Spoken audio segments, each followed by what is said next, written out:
The morning Vivian Ashworth stood at the altar of the Grand Pelican Resort and Spa, a property her late mother had built from nothing but a condemned beachfront lot and a $30,000 business loan in 1987. She was wearing a $42,000 Vera Wang cathedral gown, hand-embroidered along the neckline and sleeves with 1,700 individual seed pearls, each one sewn by hand in the atelier's Manhattan studio over the course of 4 months. Her bouquet was white peonies, flown in overnight from a farm in the Netherlands because Vivian had read once that her mother had carried peonies at her own first wedding, the small, quiet one before the resort, before the empire, before everything, and she had wanted that connection, that thread of continuity, even if she had never told anyone why she chose them. 400 guests filled the oceanfront pavilion. The Atlantic Ocean spread behind the floral arch like a painting someone had commissioned specifically for this moment. Deep blue going gold at the horizon, the kind of late afternoon light that made everyone look like the best version of themselves. A string quartet played Debussy near the entrance. 3 bartenders were already moving behind the reception bar, preparing for the celebration that was supposed to follow. A custom 7-tier cake with hand-painted sugar flowers and edible 24-karat gold leaf sat under a climate-controlled tent near the South Terrace, the work of a pastry chef flown in from New Orleans who had been booked 14 months in advance. Every detail had been planned, revised, confirmed, and perfected. Every single penny of it had come from Vivian's own accounts. What those 400 guests did not know, what Connor Blake himself did not fully understand, even standing 6 feet away from her in a custom navy Brioni suit with a white peony boutonniere pinned to his lapel, was that the woman across from him in that cathedral gown was not simply a successful hotelier with good taste and a beautiful property. Vivian Ashworth was the sole controlling shareholder of Ashworth Coastal Holdings, a private equity and luxury hospitality group with assets valued independently, as of the previous quarter, at $1.4 billion. She had inherited 40% of it at 21, when her mother's estate was settled and the lawyers had read the will in a conference room in Boca Raton while Randall Coombs sat very still and Lacey cried decoratively into a monogrammed handkerchief. Vivian had grown that 40% through her late 20s with the same relentless, detail-obsessed discipline her mother had brought to building the resort itself, acquiring 2 boutique hotel properties in Savannah and Charleston, restructuring the resort's private marina into a revenue-generating membership club, launching a resort brand licensing deal that brought in $11 million in its first year, without requiring a single additional brick to be laid. By 34, she controlled the entire holding company through a structure of interlocking LLCs, so carefully constructed that her own senior accountants required an organizational flowchart to navigate it. Connor knew she was wealthy. He knew she owned the resort. He knew the penthouse on Brickell Avenue was hers and the black card was hers and the table that materialized at any restaurant in Miami on 30 minutes' notice was hers. What he did not know, what he had spectacularly, fatally miscalculated, was the precise architecture of exactly how much was hers and exactly how thoroughly she had, over the preceding 6 months, made certain it would remain so. He was about to find out, in front of 400 people, on what was supposed to be the happiest day of his life. Connor Blake reached for the officiant's microphone 41 minutes into the ceremony, at the precise moment when Pastor Raymond, a gentle, silver-haired man who had been officiating weddings at the Grand Pelican for 15 years and who had, in that time, seen almost everything, had just finished the passage about love being patient and kind and not self-seeking, and had paused to ask if anyone present had cause to object. It was a formality. It was always a formality. Pastor Raymond had never, in 15 years, had anyone actually respond. Connor responded. He took the microphone the way men take things they feel entitled to, smoothly, without asking, with the full assumption that the gesture would be accommodated. He cleared his throat. He looked out at the 400 guests with the particular expression of a man who has been rehearsing a moment in his head, for so long that performing it feels like relief. And he said, in a clear and steady voice that carried easily to the back row of white garden chairs, "Before we go any further, I think everyone here deserves to know the truth. Because I've been living with this for a long time, and I'm not willing to start a marriage built on silence." He paused. He seemed to think the pause was dramatic. "Lacey is pregnant. With my twins. And I'm not willing to stand here and pretend otherwise on what's supposed to be an honest day." The silence that followed was the specific physical silence of 400 people simultaneously stopping breathing.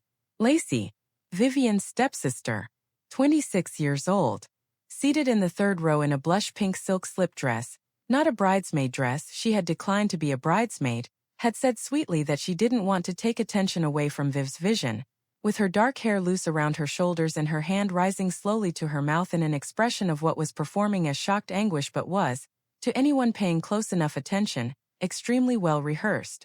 Her eyes were already wet. She had the timing of someone who had practiced this in front of a mirror. 3 women in the front row grabbed each other's arms. A man near the back made a sound like he had been lightly punched. Someone's champagne flute hit the stone floor of the pavilion and shattered, and in the enormous silence the sound was like a gunshot.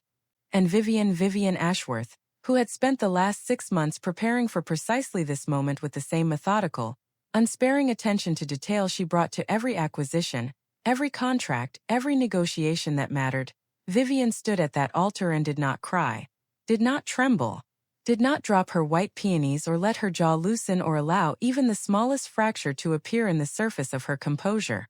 She stood with her shoulders back and her chin level, and she smiled. Not the performed smile she had been deploying for 6 months in Connor's presence. The warm, easy, I have no idea smile she had worn every morning over breakfast and every evening over dinner while the trap was being set around him like a net dropped so slowly and so quietly that he had never once felt the weight of it. This was a different smile entirely. This was the smile her mother used to smile in the middle of a negotiation, when the other party had just played what they believed to be their strongest card. Slow, clear, utterly without warmth. The smile of a woman looking at something she has already accounted for. She reached into her ivory satin bridal clutch, hanging from her left wrist, monogrammed in gold thread, and removed a white envelope. Thick, crisp. The paper was Crane and Company 90-pound stock, the same paper Harriet Odom used for all documents of consequence. It was sealed with a gold Ashworth Coastal Holdings embossed sticker, the same seal Vivian's mother had designed in 1991, and that appeared on every significant piece of correspondence the company had ever sent. Vivian held it for exactly 1 second, long enough for the nearest guests to see it clearly, and then she set it on the edge of the altar table beside the unity candle with the precise, unhurried movement of a woman placing the final piece in a puzzle she has been building for a very long time. She turned her head 45 degrees to her right. She made eye contact with Gerald Watkins, head of Grand Pelican Resort Security, former Miami-Dade detective, 19-year employee, a man who had worked for Margaret Ashworth and would have, without question or hesitation, worked for Margaret Ashworth's daughter until the day he retired. Gerald was standing at his post near the pavilion's south entrance in his resort security blazer with his hands clasped in front of him, and he had been watching Vivian with the focused attention of a man who had been told exactly what to watch for. She nodded once. A single, small, completely controlled nod. Gerald moved. His team, 3 additional security personnel positioned at the pavilion's corners, all briefed 24 hours earlier, moved in a coordinated response that was smooth enough to seem casual and firm enough to leave no room for negotiation. 2 of them reached Connor from either side, and each placed a hand on one of his shoulders with the practiced, professional calm of people who had removed difficult guests from properties before, and had no particular feelings about doing it again. Connor's smirk faltered for the first time. What is this? Get your hands off me. Mr. Blake, Gerald said, stepping in front of him. You are being asked to leave the property. This is my wedding. This was a private event on private property, sir. The property owner has requested your removal. We're going to ask you to come with us calmly. She can't, Vivian. He looked at her. For the first time since he had taken the microphone, he looked directly at her. And whatever he saw in her face, that clear, quiet, finished expression, made something shift behind his eyes. Not quite fear. More like the first cold touch of understanding. Vivian, he said. His voice had changed. The performance was gone. Vivian, just let's talk. Please. She looked at him for 3 seconds. Then she looked away, with the clean finality of someone closing a browser tab, and turned back to her guests. To understand the full weight of what Vivian built and what Connor and Lacey tried to take from her, you have to go back much further than the October Tuesday when she found the messages on Connor's phone.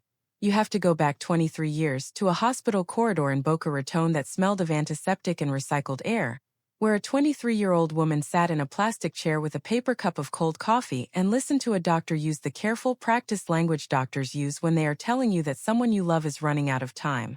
48 hours, the doctor said. Perhaps a little more. Margaret Ashworth had been fighting the illness for 14 months, and she had fought it the way she fought everything, with absolute refusal to be diminished, working from her hospital bed in the final weeks, taking calls from contractors and reviewing quarterly reports and arguing about tile suppliers from a room with an 4 in her arm and a view of the hospital parking structure. But the fight was ending, and both Margaret and Vivian knew it, and they had spent the last 3 weeks saying, in their particular way that involved very few direct statements and a great deal of sitting together in silence looking at the ocean, everything that needed to be said. Margaret Ashworth had been, in the most precise sense of the word, extraordinary. Not in the soft, commemorative way people describe the recently dead. Extraordinary in the way that is sometimes inconvenient and occasionally frightening and almost always, in retrospect, worth it. She had grown up in a family with moderate means and immoderate expectations, the kind of expectations that are applied to sons and withheld from daughters, and she had responded to this not with resentment but with the cold clarity of someone who decides very early that they will simply have to build the life they want without waiting for permission. Her own father had left her as what she later described to Vivian as an inheritance designed to teach me my place, a beachfront lot in South Florida that was technically condemned, structurally compromised, full of sand and debris and violations that the county had been meaning to address for years, in a neighborhood that was considered at the time too risky for serious development. Every person she consulted told her to sell it. Her own attorney advised against investing further. The bank that agreed to give her a $30,000 loan to begin preliminary work did so with the transparent expectation that she would fail, default, and return the lot to a more experienced buyer. Margaret Ashworth had thanked the bank for their loan, hired 3 contractors, fired 2 of them within 6 weeks for cutting corners and understating structural problems, and worked 16-hour days for 4 years, often with infant Vivian in a portable crib behind the front desk of the half-renovated building, taking guest reservations on a phone balance between her ear and her shoulder while simultaneously reviewing invoices and nursing a baby. She personally selected every tile in every bathroom. She drove herself to the wholesale fabric district in Miami at 4 in the morning to find the right material for the guest room curtains at a price that would not break the renovation budget. She once spent an entire weekend repainting the lobby herself after the painting contractor she had hired delivered work she considered unacceptable, rolling paint in the evenings after Vivian was asleep and sleeping 4 hours a night for 3 days until it was right. The Grand Pelican Resort opened its doors with 12 guest rooms, 1 restaurant, and a reputation built entirely on word of mouth from the small number of guests who had stayed during the renovation period and left telling everyone they knew that something remarkable was being built on that stretch of South Florida coastline. By the time Vivian was 10, the resort had 48 rooms, 4 stars, and a waitlist for summer weekends that stretched 3 months.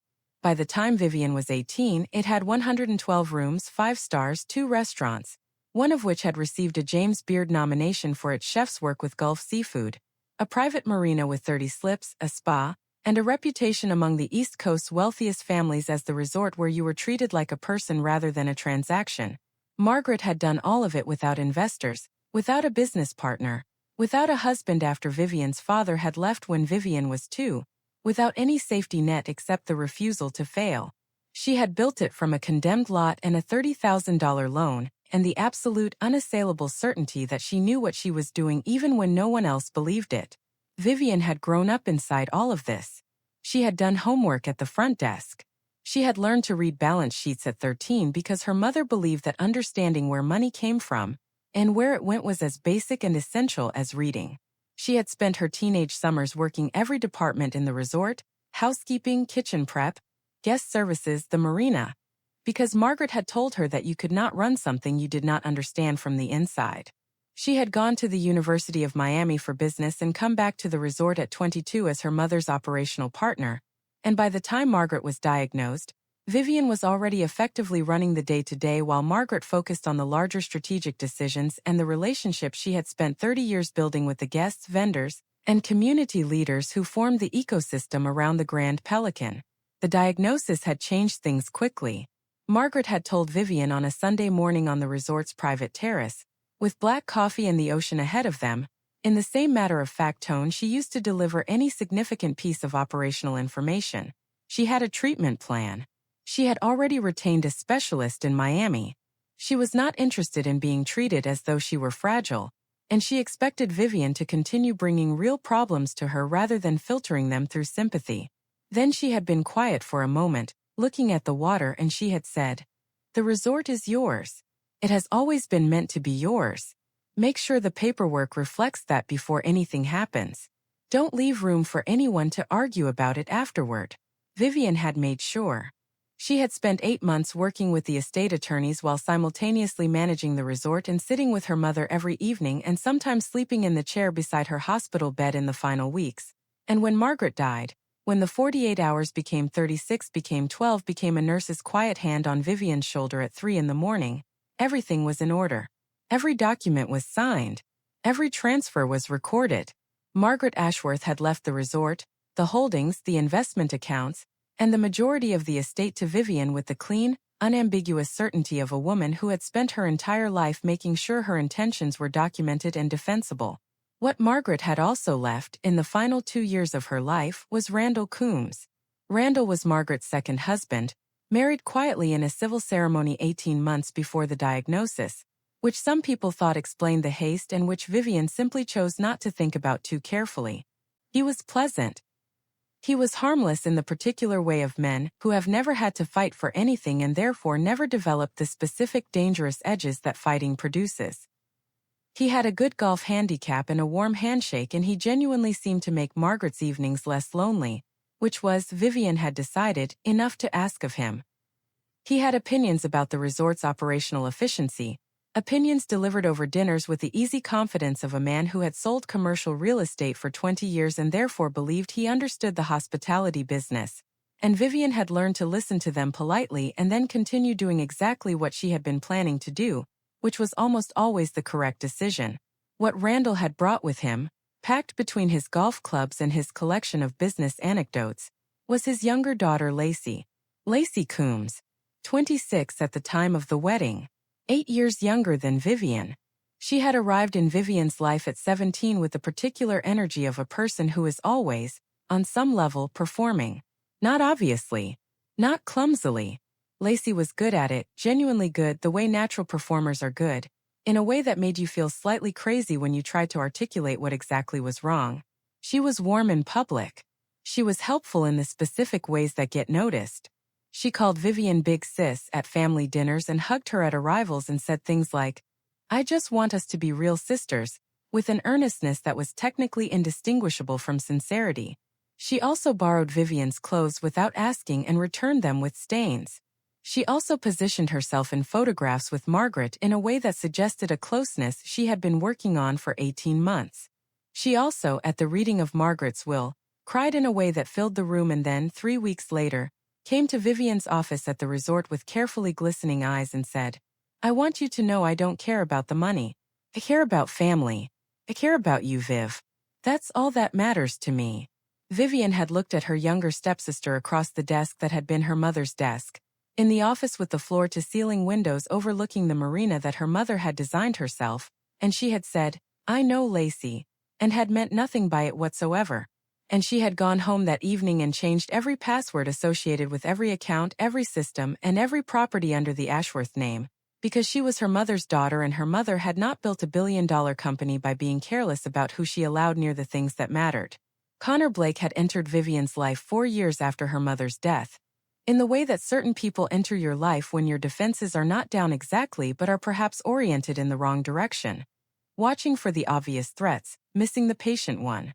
She had met him at a private equity conference in Midtown Manhattan, at a cocktail reception on the 48th floor of a hotel with floor-to-ceiling windows and a view of the park.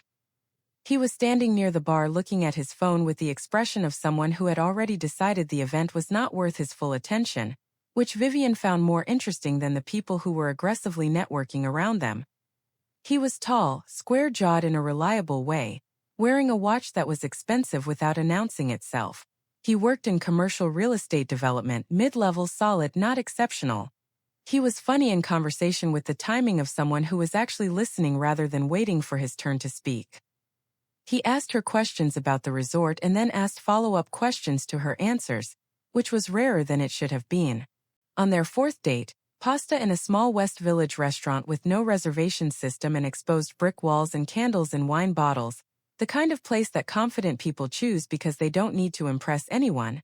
He had looked at her across the table with the pasta half finished and said, "Can I tell you something that might come across wrong?" She had said yes.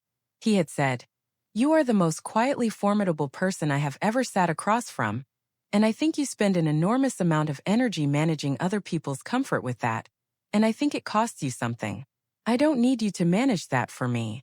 Vivian had set her fork down and looked at him and felt something in her chest that she had not felt in a very long time. Not just attraction, but the specific rare relief of being seen accurately by someone who did not seem frightened by what they saw. She had believed him. She had chosen to believe him, which is a different and more complicated thing. And she had understood the difference and chosen it anyway because she was 30 years old and she had her mother's discipline and her mother's empire and she did not want her mother's loneliness as well. She should have paid closer attention to his hands. When Connor was being dishonest, evading a question, redirecting a conversation, performing a version of himself that was adjacent to but not identical with the truth, he pressed his right thumb against his index finger in a small, nearly imperceptible gesture, like he was testing the pressure of something.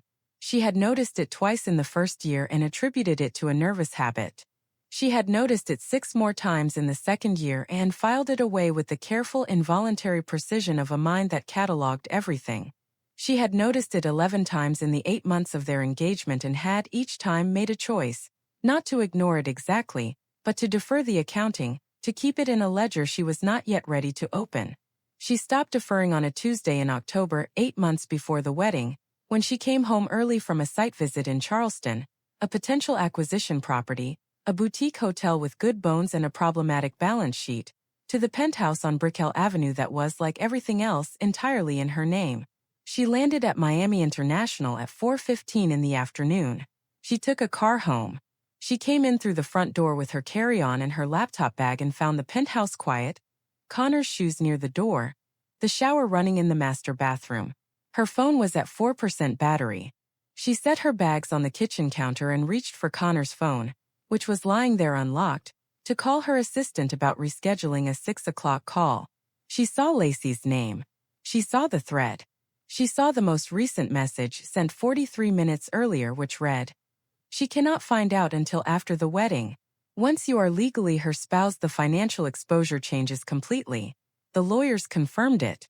Just hold on and don't do anything stupid. We are so close." Vivian read the message once. She set the phone back on the counter exactly as she had found it, screen up. She walked to the window and stood looking at the Miami skyline, the glass towers catching the last of the afternoon light, going amber and copper in the early evening, a container ship moving slowly across the bay below, and she stood there for exactly 90 seconds. She counted them.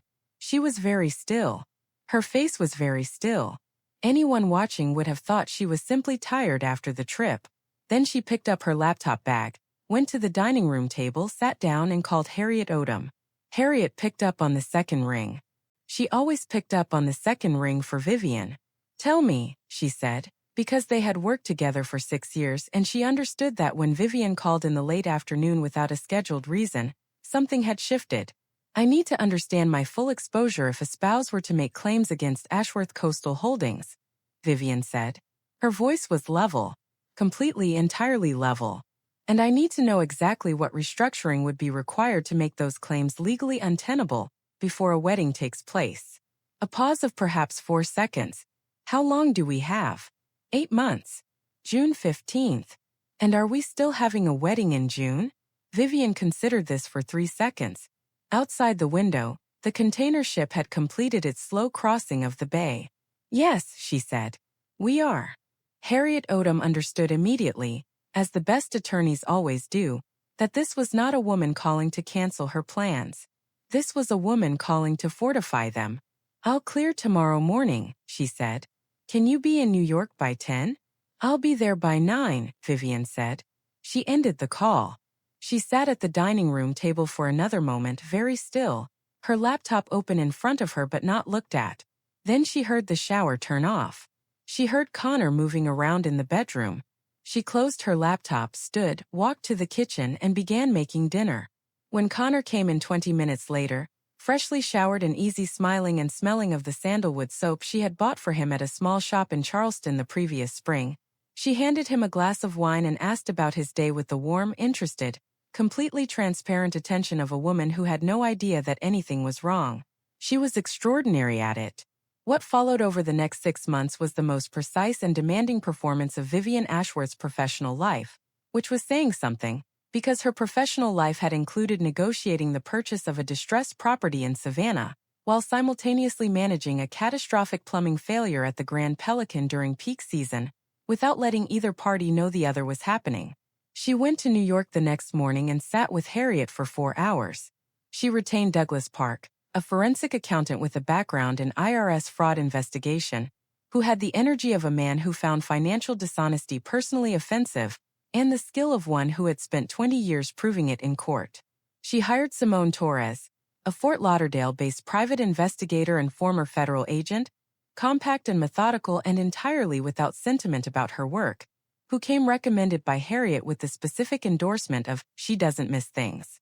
Simone did not miss things. Within 11 days she had confirmed what the message implied. Connor and Lacey had been involved for 14 months. The timeline placed the beginning of their relationship 4 months before Connor had proposed to Vivian, at a charity fundraiser in Miami Beach that Vivian herself had organized and to which she had invited both of them. The twins Lacey was carrying, confirmed by Simone through medical records obtained through legal channels and a source within Lacey's OB practice that Simone declined to name, were Connor's. The plan, as Simone reconstructed it from digital records, financial conversations captured in the message thread, and 2 carefully positioned conversations with people in Connor's professional circle, was not complicated. It was simply ugly. Connor would marry Vivian and establish legal standing as her spouse. He would continue in his nominal advisory role on 3 Ashworth Resort expansion projects, building a documented record of professional contribution. Approximately 18 months after the wedding, once the marriage was established and the paper trail was constructed, he and Lacey would trigger a divorce proceeding that would include claims against Ashworth Coastal Holdings under Florida's Equitable Distribution Statute, leveraging Connor's spousal status and his documented advisory role to argue for a percentage of the company's value. The number they had apparently discussed in a message exchange Simone had managed to recover from a deleted thread was 15%. 15% of $1.4 billion. They had done the math. They had looked at what Vivian's mother had built from nothing, and they had decided it was something to extract from. Vivian had read Simone's full 63-page report on a Sunday morning in late December, sitting on the private terrace of the Grand Pelican in a cashmere robe with black coffee, and the winter Atlantic spread gray and cold and beautiful in front of her. She read it from the first page to the last without stopping. Then she set it on the table and looked at the ocean for a while. Then she picked up her coffee and finished it. Then she went inside and made breakfast, and when Connor came in later she handed him a plate of eggs and asked if he had given any more thought to the Tuscany honeymoon versus the Maldives. And he said he was leaning Maldives and she said she would look at options that week, and she smiled at him across the kitchen with the steady warmth of a woman who had just read 63 pages of documentation of his betrayal and felt, underneath the grief and the cold and the particular loneliness of being deceived by someone you chose to trust, something that was almost like relief. Because it was documented. Because it was real. Because she was her mother's daughter and she knew what to do with something real. Harriet Odom spent 3 months restructuring Vivian's ownership of Ashworth Coastal Holdings through a layered series of Delaware and Wyoming LLCs with operating agreements so carefully constructed that any spousal claim would have found, at the end of a very long legal road, nothing to attach to. Douglas Park audited every project Connor had nominally touched and produced a 14-page memorandum establishing with clinical precision exactly what his contribution to each had consisted of, primarily email forwards, 3 attended meetings, and 1 phone call with a contractor who had subsequently gone with a different subcontractor recommendation entirely, and exactly why no reasonable court would classify this as establishing a financial stake in the company. The divorce papers Harriet drafted acknowledged the marriage, contained complete mutual waivers of all financial claims, and included a sealed exhibit, the full 63-page investigative report plus all digital communications between Connor Blake and Lacey Coombs, which would be released for public record automatically in the event of any legal challenge to the asset restructuring or any attempt to litigate against Ashworth Coastal Holdings by either party. Vivian signed the papers 6 days before the wedding. She signed them at Harriet's Manhattan office, at the long conference table with the view of 6th Avenue, with Harriet's notary public present and a cup of green tea that she did not drink. She signed them with the same clean, deliberate signature she used on every document that mattered. Harriet watched her and said nothing until the notary had left the room, and then she said quietly, "How are you?" Vivian looked at the signed papers on the table for a moment. "Ready," she said. She briefed Gerald the Thursday before the wedding. She sat with him in the resort security office, a small functional room behind the main reception that smelled of coffee and printer paper, and she told him everything. Gerald listened without interrupting. When she finished, he was quiet for a moment. Then he said, "Your mother would have done the exact same thing." "I know," Vivian said. "She would have done it with less paperwork." Gerald had almost smiled. "She would have done it faster too." "Probably." Vivian stood and straightened her jacket. "You know what to watch for." "I know what to watch for," Gerald confirmed. "And my team will be in position." She left the security office and walked back through the resort, through the lobby with its white orchids and its marble floors and its quiet hum of staff moving efficiently through their morning work. And she thought about her mother walking these same floors, and she felt the weight of what this place was and what it had cost to build it, and she felt the particular fierce protectiveness that she had always felt for it and that she now understood fully was not separate from the love she felt for Margaret but was the same thing expressed in stone and tile and properly signed documentation. On the morning of the wedding she woke at 5:30. She lay in the quiet of the resort's owner's suite for a few minutes looking at the ceiling. She thought about what the day would bring and she felt, surprisingly, not dread or grief but something closer to the steady focus she felt before a significant negotiation. Clear, contained, purposeful. She showered and had breakfast alone on the terrace and watched the Atlantic go from gray to pink to gold in the early morning light. She thought about her mother. She thought about the condemned lot and the $30,000 loan and the portable crib behind the front desk and the contractor who had painted the lobby wrong and had to do it again. She thought about the person who had built all of this out of nothing but refusal and precision and love. She thought, "I know what I'm doing." She thought, "I am ready." The hair and makeup team arrived at 7. The Vera Wang gown was brought from the suite's closet and hung near the window in the morning light. The seed pearls caught the light in a way that made the gown look like it was faintly glowing. Vivian sat in the makeup chair and let the artist work and answered texts from Priya, who was flying in from San Francisco and whose plane had landed and who sent a string of messages that oscillated between excitement and concern and finally landed on, "Whatever happens today, I'm here. I love you. Also, your makeup better be incredible." Vivian had replied, "It's already incredible." And yes. She tucked the white envelope into the ivory satin clutch herself, pressing it down beneath her chapstick and her compact and her phone. She had held it for a moment before putting it in. The paper was crisp and thick and cool.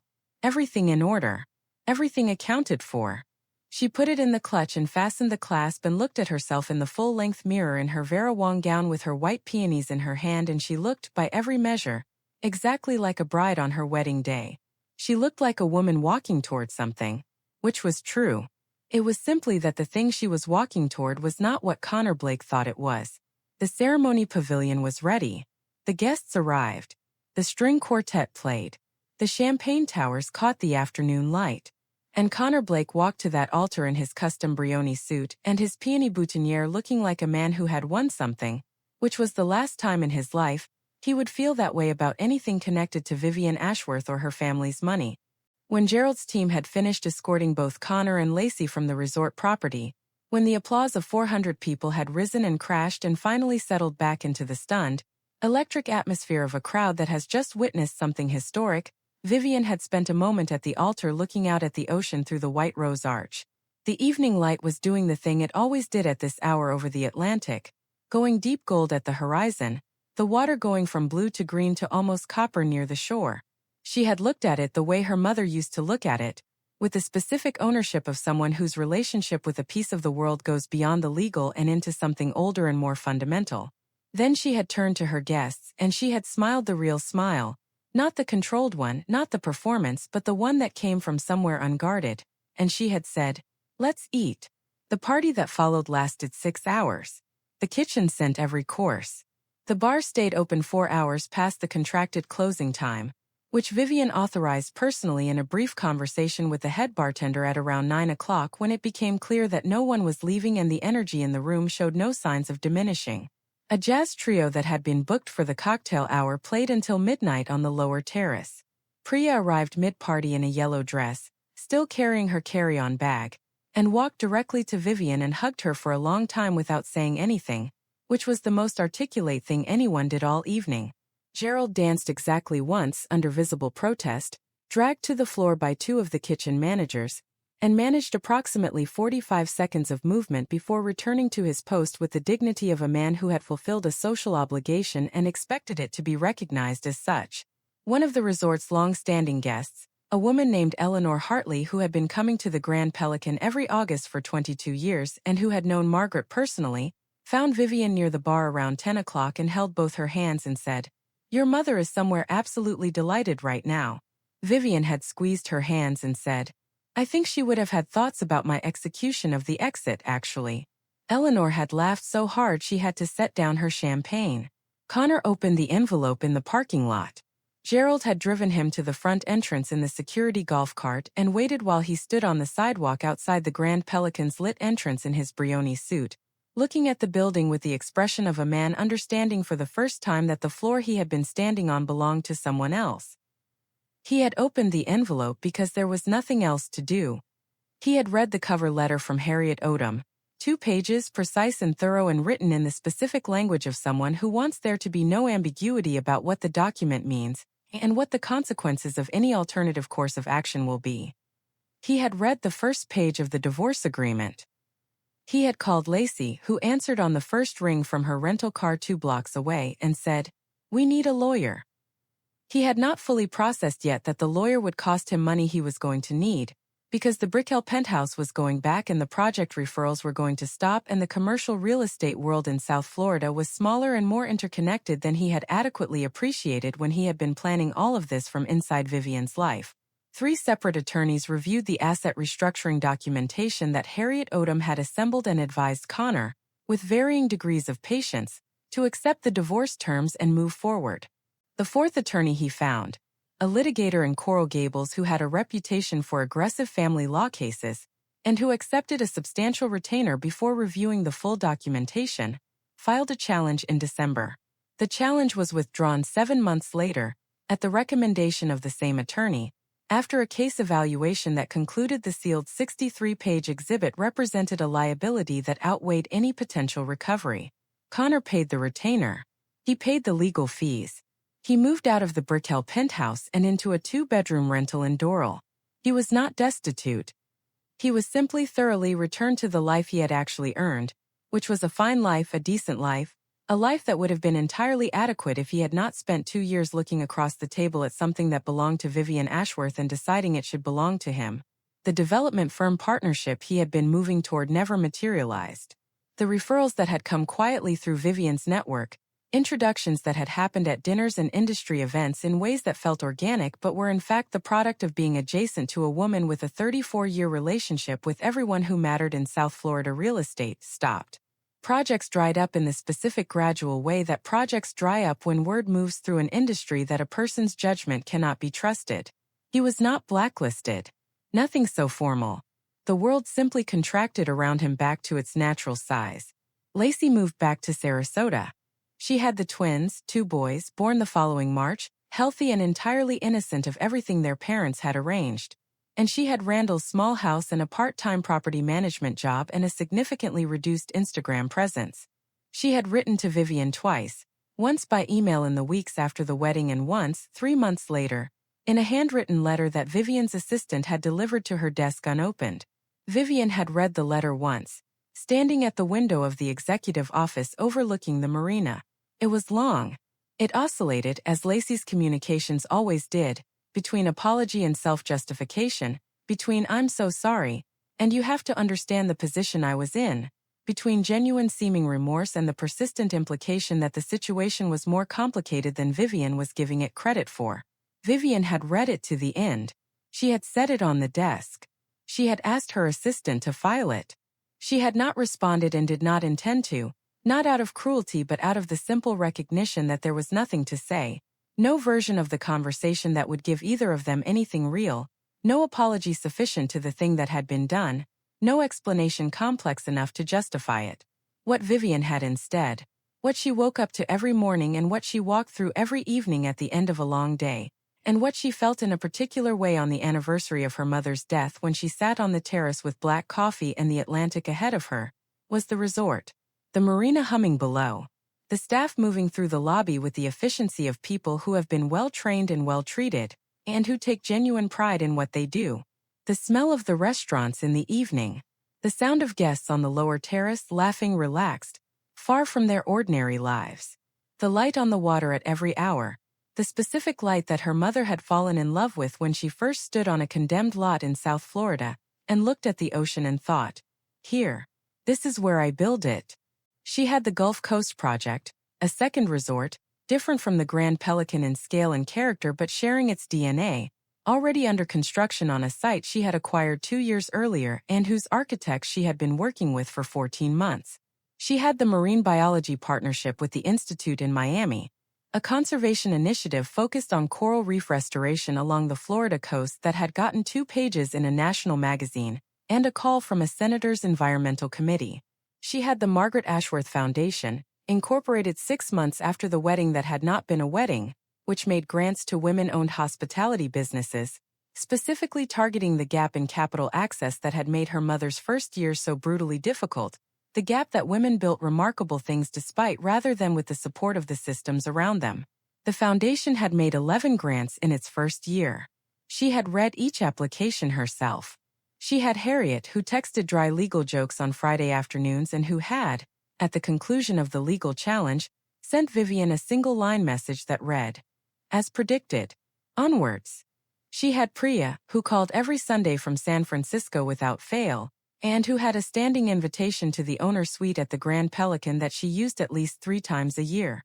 She had Gerald, who still walked the resort's perimeter every evening at dusk in the way he had done for Margaret, and who had never in 19 years of knowing Vivian treated her as anything other than exactly who she was.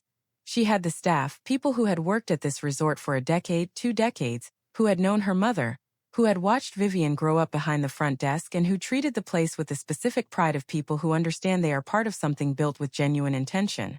She was 34 years old. She was worth $1.4 billion, a number that was going to be larger by the time the Gulf Coast property opened. She slept well. She woke early.